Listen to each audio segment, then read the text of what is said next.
बिस्मिल्लाहिर्रहमानिर्रहीम। शुरू करती हूँ अल्लाह के बाबरकत नाम से जो बड़ा मेहरबान और निहायत रहम करने वाला है। आप सबकी खिदमत में एक दफ़ा फिर अस्सलाम वालेकुम और वेलकम हो गया आपका हमारे चैनल और आग पर। कससुल अंबिया का सिलसिला जारी है और आज मैं आपको सुनाने जा रही हूँ हज़रत इस्माइल अलैहिस्सलाम की दास्तान हयात। और वैसे तो हमने हज़रत इस्माइल अलैहिस्सलाम के बारे में काफ़ी कुछ जान लिया था। हज़रत इब्राहीम अलैहिस्सलाम उनके वालिद मोहतरम के ज़िक्र के दौरान जब हम हज़रत इब्राहीम अलैहिस्सलाम की ज़िंदगी के अहवाल जान रहे थे तो उसमें हज़रत इस्माइल अलैहिस्सलाम का भी काफ़ी ज़िक्र था। मगर मुख्तसरन मैं दोबारा इसको दोहराना पसंद करूँगी क्योंकि इससे ये होता है कि एक तसलसल कायम रहता है। तो जैसा याद होगा आपको कि बताया गया था कि हज़रत इब्राहीम अलैहिस्सलाम की उम्र मुबारक काफ़ी ज़्यादा हो गई थी, तकरीबन 84 बरस के करीब उनकी उम्र हो गई थी, लेकिन उनके यहाँ कोई औलाद ना हुई थी और उस वक़्त उनका निकाह जो है वो उनकी चचाज़ाद बहन हज़रत सारा अलैहिस्सलाम से हुआ हुआ था। तो हज़रत सारा अलैहिस्सलाम ने हज़रत इब्राहीम अलैहिस्सलाम की औलाद के लिए तड़प देख के एक और ख़ातून जो उनकी कनीज़ भी थीं और मिस्र के बादशाह की बेटी भी थी, शहज़ादी थी, हज़रत हाजरा अलैहिस्सलाम को हज़रत इब्राहीम अलैहिस्सलाम के निकाह में करवा दिया। जब हज़रत इब्राहीम अलैहिस्सलाम की शादी हज़रत हाजरा अलैहिस्सलाम से हो गई तो 1 साल के बाद हज़रत इस्माइल अलैहिस्सलाम इस दुनिया में तशरीफ़ लाए। हज़रत इस्माइल अलैहिस्सलाम के दुनिया में तशरीफ़ लाने के बाद कुछ औरत की जज़्बाती फ़ितरत से मजबूर होके कुछ अल्लाह के हुक्म के आगे ऐसे हालात पैदा हो गए कि हज़रत इब्राहीम अलैहिस्सलाम को हज़रत इस्माइल अलैहिस्सलाम जो कि उस वक़्त शीरख्वार थे, उनको उनकी वालिदा के साथ एक मकाम पे छोड़ना पड़ा जो उस वक़्त बिल्कुल लकोदक सहरा था, जहाँ किसी किस्म की कोई आबादी नहीं थी। ये इस वक़्त का मक्का है, जहाँ पे अब मक्का वाक़या है, वहाँ की बात है। और उसके बाद हमने उसी किस्से में ये भी देखा कि जब हज़रत हाजरा अलैहिस्सलाम ने अल्लाह का हुक्म मान के सर तस्लीम ख़म कर लिया और अपने शौहर की मर्ज़ी और रज़ा के साथ वो उस लकोदक सहरा में अपने शीरख्वार बेटे के साथ मौजूद थीं और जब उनके पास खाना और पानी जो वो साथ लाई थी ख़त्म हो गया, तो माँ की ममता बेताब हो गई और उन्होंने किस तरह से अपने बेटे की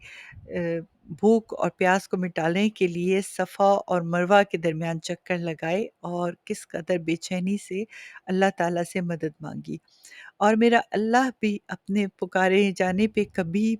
कभी भी अपने पुकारे जाने वाले को नामुराद नहीं करता और ऐसा ही हज़रत हाजरा और हज़रत इस्माइल के किस्से में हुआ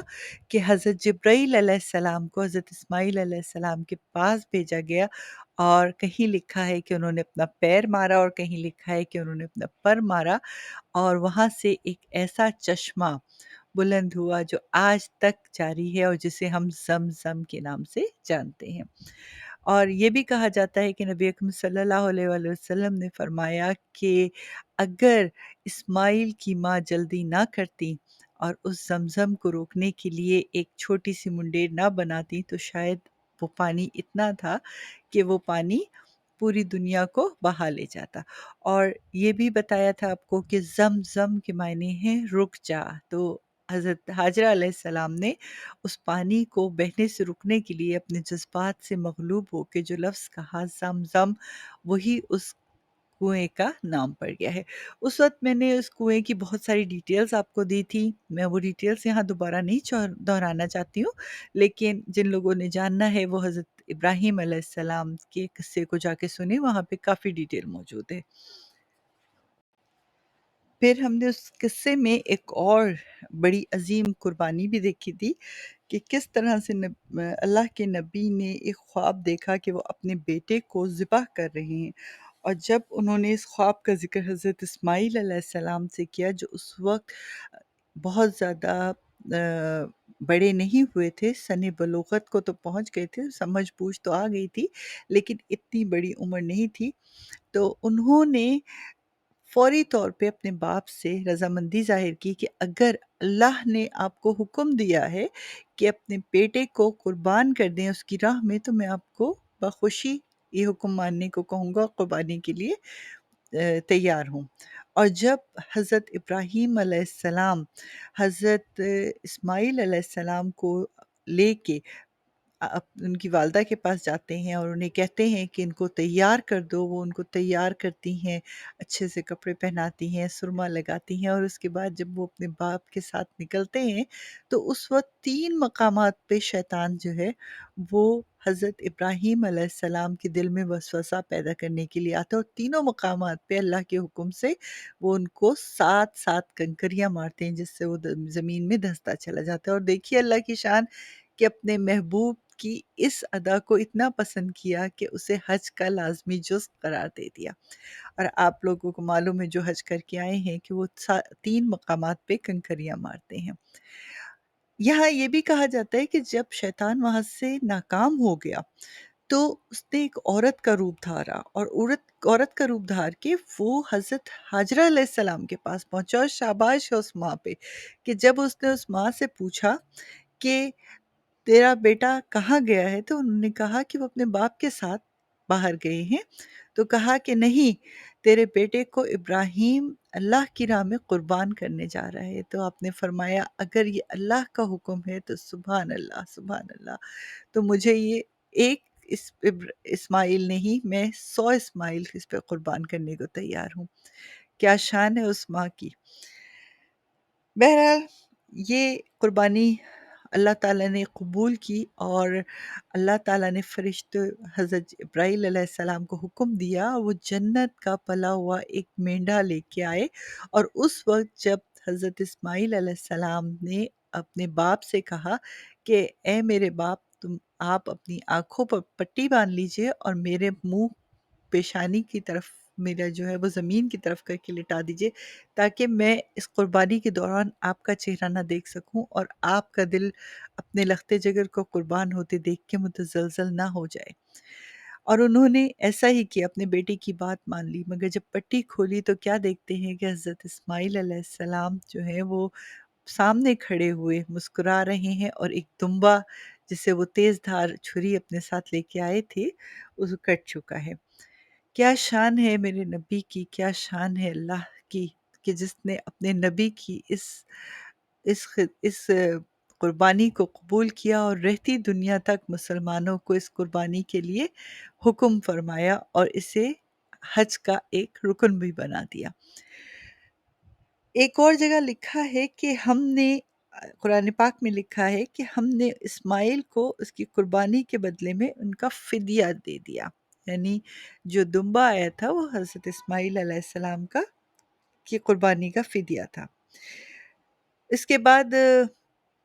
آپ نے یہ بھی سنا کہ کس طرح سے حضرت اسماعیل علیہ السلام اپنے باپ کے فرما بردار رہے ہمیشہ، اور 15 سال کی عمر میں حضرت اسماعیل علیہ السلام کی والدہ ماجدہ وفات پا گئیں۔ جب والدہ وفات پا گئیں تو حضرت اسماعیل علیہ السلام نے ملک شام کا سفر اختیار کرنے کا ارادہ کیا۔ ارادہ یہ تھا کہ ملک شام جائیں گے اور اپنے والد کے ساتھ بقیہ زندگی گزاریں گے، لیکن حضرت اسماعیل علیہ السلام تو شیر خوار تھے جب یہاں آئے تھے، اور جب سے وہ اس علاقے کے مکین تھے، لوگوں میں عزت تھی، لوگ ان کی بات کو مانتے تھے، اور یہاں پہ رہتے ہوئے ان کی جو صفات ہیں ان کا بھی ذکر کرنا بہت ضروری ہے کہ وہ ماشاءاللہ سے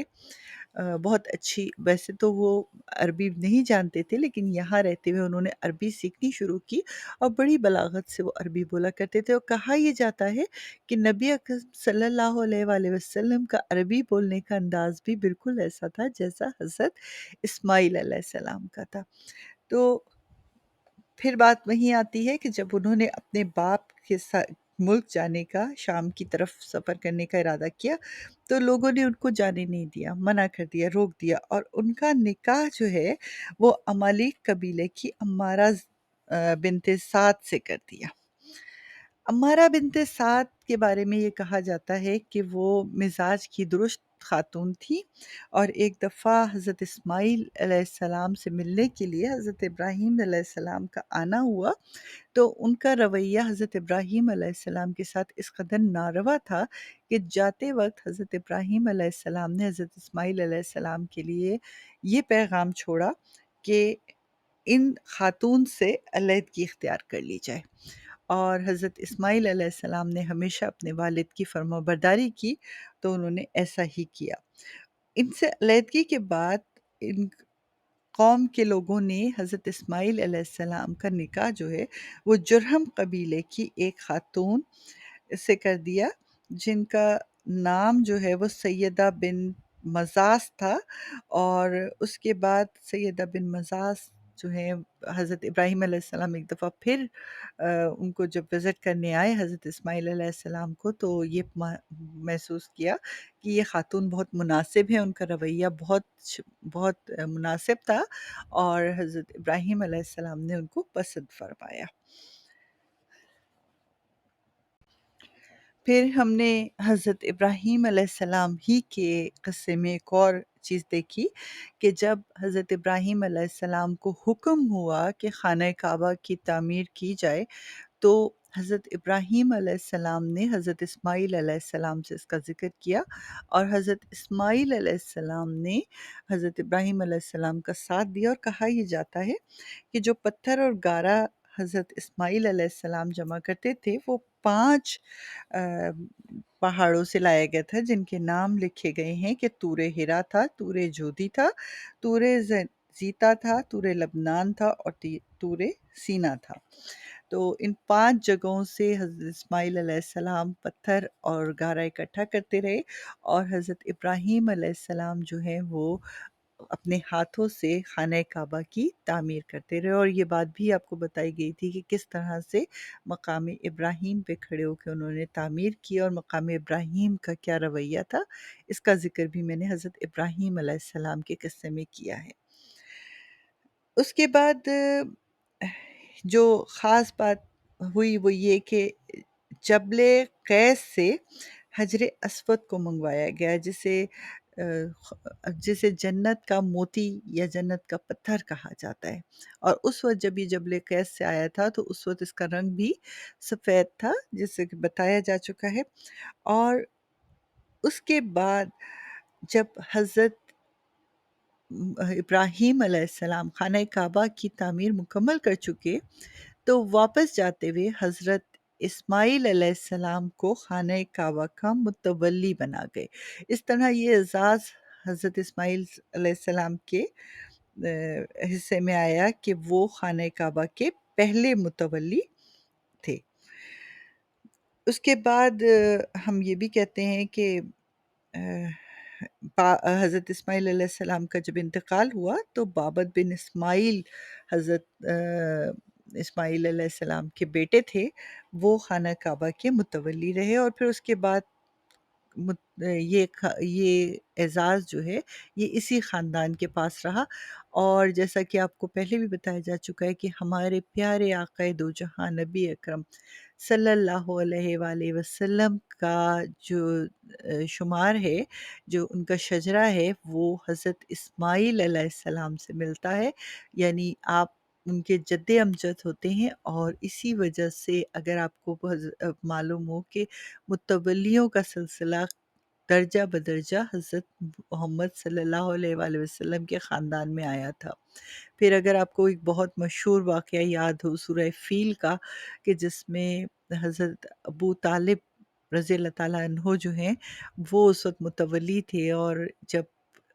उसको उनको कहा गया कि जब सूरह फ़ील में जब हाथियों ने हमला करना था, तो वहाँ पे वो भी आपको शायद किस्सा डिटेल से मालूम होगा। मैं असल में और आगे पीछे के किस्से अभी दोहराना नहीं चाह रही हूँ, मगर मैं सिर्फ़ ये बताना चाह रही हूँ आपको कि मुतवल्ली होने का सिलसिला कहाँ से और किस तरह से स्टार्ट हुआ था और कहाँ से नस्ल दर नस्ल चलता हुआ आक़ाए दो जहां सल्लल्लाहु अलैहि वसल्लम के ख़ानदान तक आया। यहाँ पे जब حضرت اسماعیل علیہ السلام کو نبوت عطا ہوئی تو حجاز مقدس کے ساتھ ساتھ قوم جرہم، قوم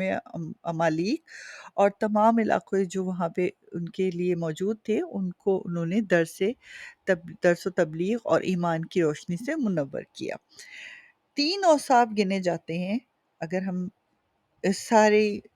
تھیوری کو مکمل کریں تو، جو حضرت اسماعیل علیہ السلام کے ہاتھ آتے ہیں یا ان کے پاس آتے ہیں۔ ایک تو یہ کہ خانہ کعبہ کو انہوں نے تعمیر کرا، دوسرا یہ کہا جاتا ہے کہ وہ وعدے کے بڑے پکے تھے،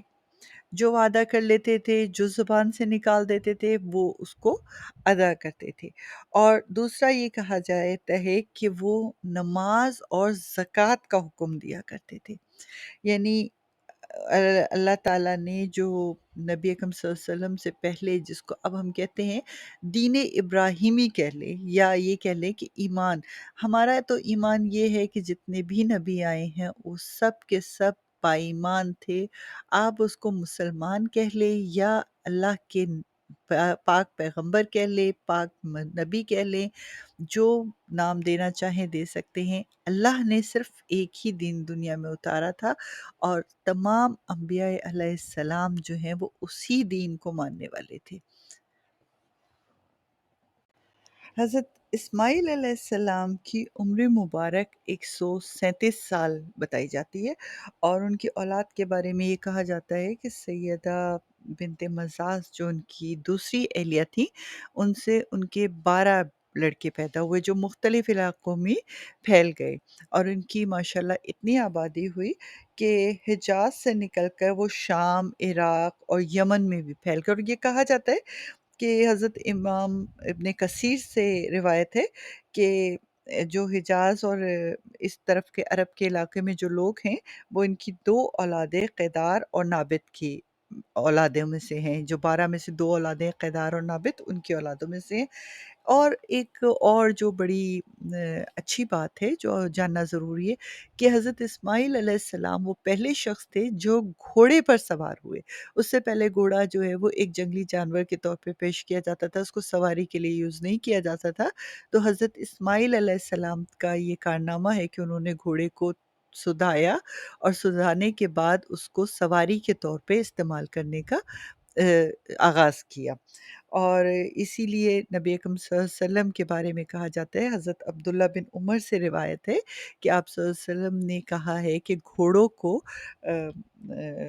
اپنانے کا حکم دیا ہے، کہ گھوڑوں کو اپناؤ اور اس کو سواری کے لیے استعمال کرو۔ اس کے علاوہ جو پہلا عربی زبان بولنے والا شخص تھا، جو فصیح، میں پہلے بھی بتا چکی، فصیح قسم کی عربی بولتے تھے، اچھی قسم کی عربی بولتے تھے۔ حالانکہ حضرت اسماعیل علیہ السلام کو عبرانی بھی آتی تھی اور بگٹی بھی آتی تھی، لیکن آپ کو یہ اعزاز حاصل رہا ہے کہ آپ پہلے عربی، مناسب عربی یا وسیع قسم کی عربی بولنے والے شخص تھے۔ تو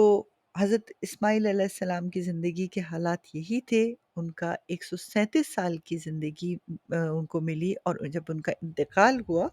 تو ان کو بحزاز رحمت اور حجر اسود کے درمیان ان کی والدہ کے پہلو میں دفن کیا گیا۔ اللہ تعالی ہمارے آپ کے